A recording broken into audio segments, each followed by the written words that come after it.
미국 플로리다주에서 12층짜리 아파트가 무너졌습니다. 현재까지 99명이 행방불명인 가운데 바이든 대통령이 비상사태를 선포하고 구조 작업에 총력을 기울이고 있습니다. 그리고 조금 전에 제가 신체커랑 얘기했지만 법무부가 오늘 역대 최대 규모의 중간 간부 인사를 발표했죠. 국회 법사위에 박범계 장관이 출석했다는 소식도 들어와 있습니다. 관련 내용을 뉴스픽5에서 짚어보겠습니다. 네, 꼭 알아야 할 오늘의 주요 뉴스를 콕 찍어서 정리하겠습니다. 맞춤형 뉴스 큐레이션 신혜원의 뉴스픽5 바로 시작합니다. 자, 오늘의 픽 같이 볼까요? 플로리다 아파트 붕괴, 그리고 역대급 인사, 법정에선 조국 가족, 고위공직자 재산 공개, 그리고 거침없는 코스피 이렇게 5가지를 꼽았습니다. 플로리다 아파트 붕괴, 먼저 미국 플로리다주 마이애미에서 벌어진 안타까운 사고 소식입니다. 얼마 전 우리나라에선 철거 중인 5층짜리 건물이 무너지는 참사가 발생했는데 이번엔 사람이 살고 있는 12층짜리 아파트가 무너졌습니다. Look at what is incredibly disturbing new video, and it appears to show the moment that this condo building in Surfside, Florida collapsed early this morning. A warning here about how hard it is to see. Yeah, it comes down in two parts. There's the second part coming down.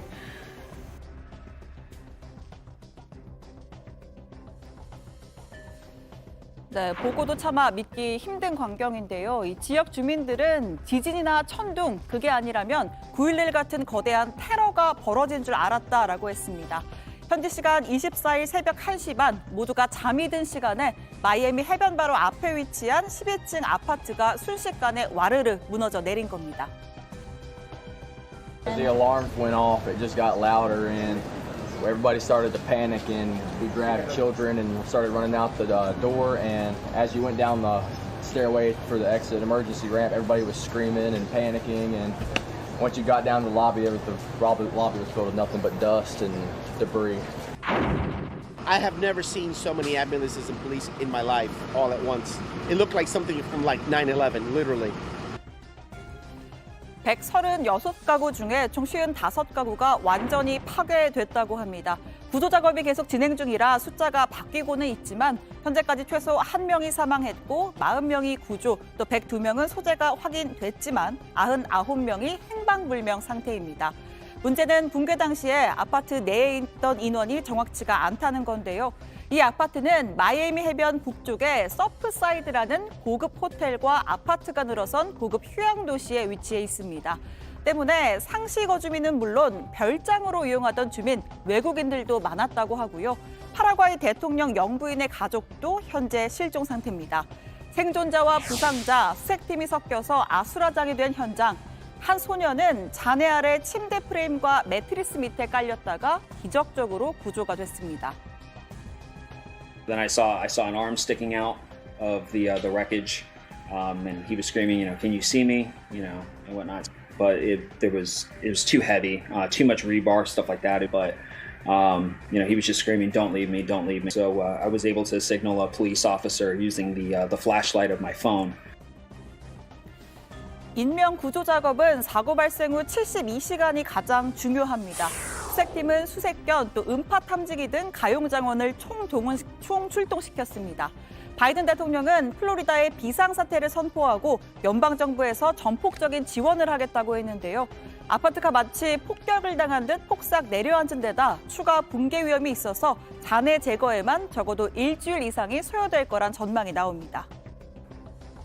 You see that every time there's a shift in the rubble, we have additional rubble that shifts on us.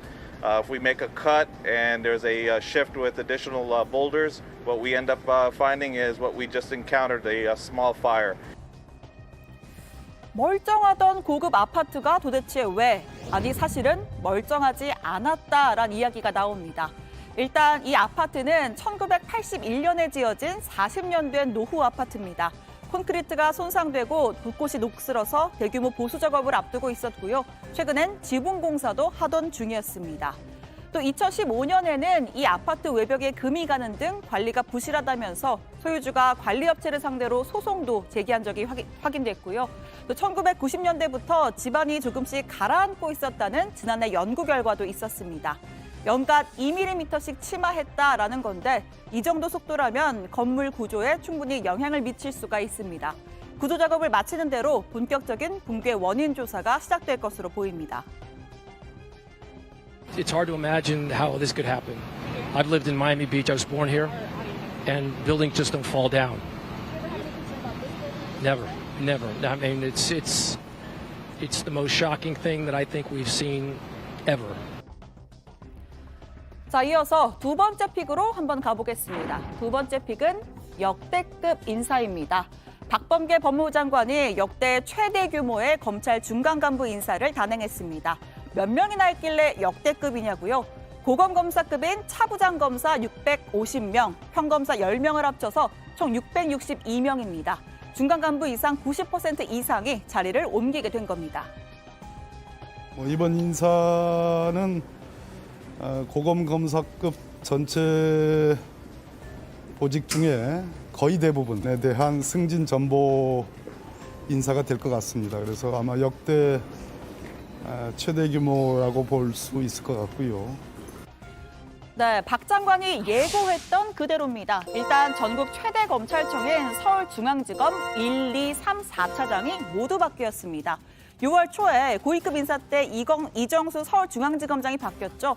이 지검장을 필두로 해서 1차장은 정진우 의정부지검 차장, 2차장은 박철우 법무부 대변인, 3차장은 전재선 서산지청장, 4차장은 김태훈 법무부 감찰과장까지 완벽하게 세 판을 짰습니다.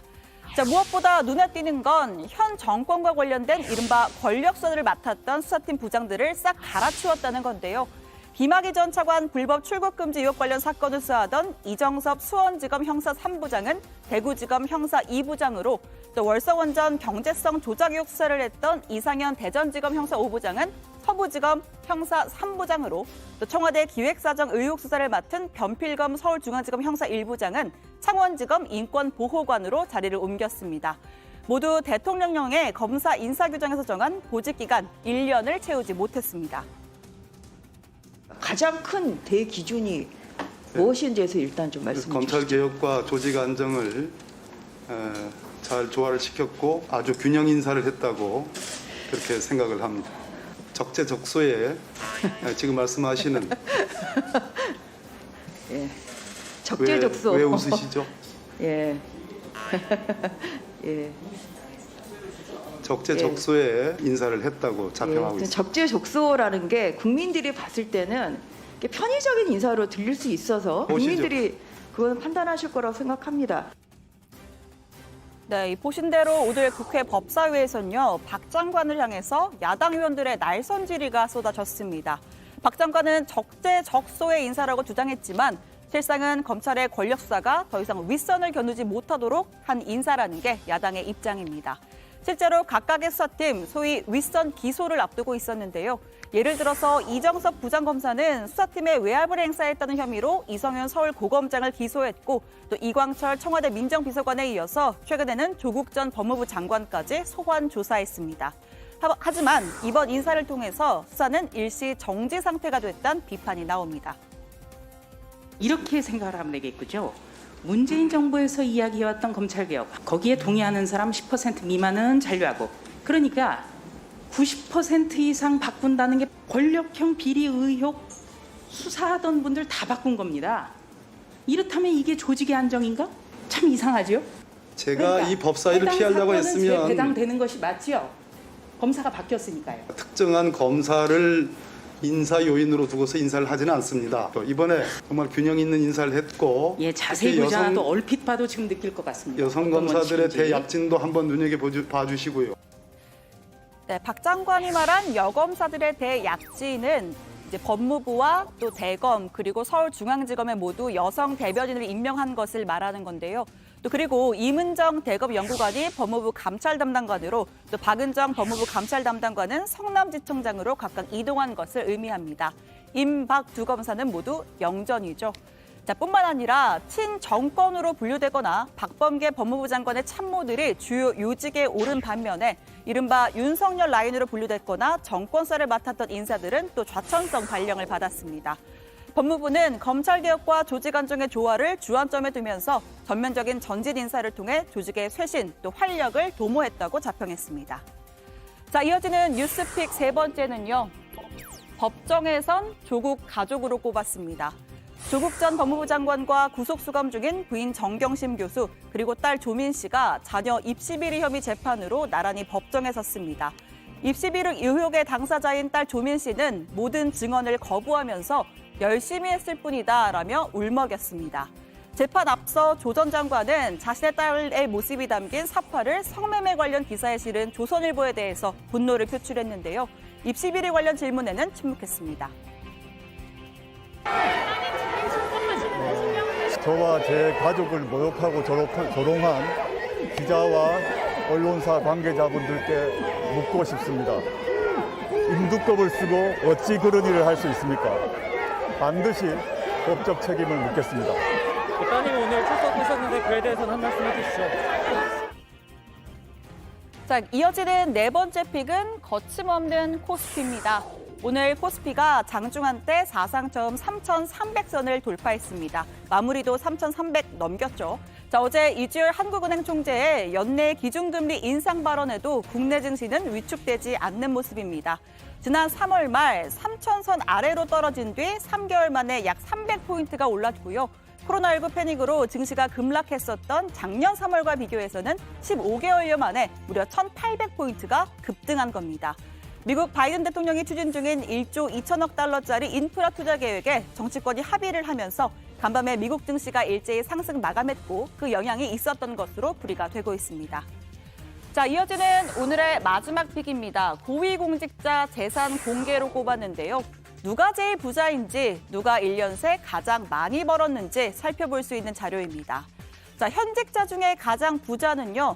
89억 6,874만 원을 신고한 권순만 보건복지부 한국보건산업진흥원 원장이었습니다.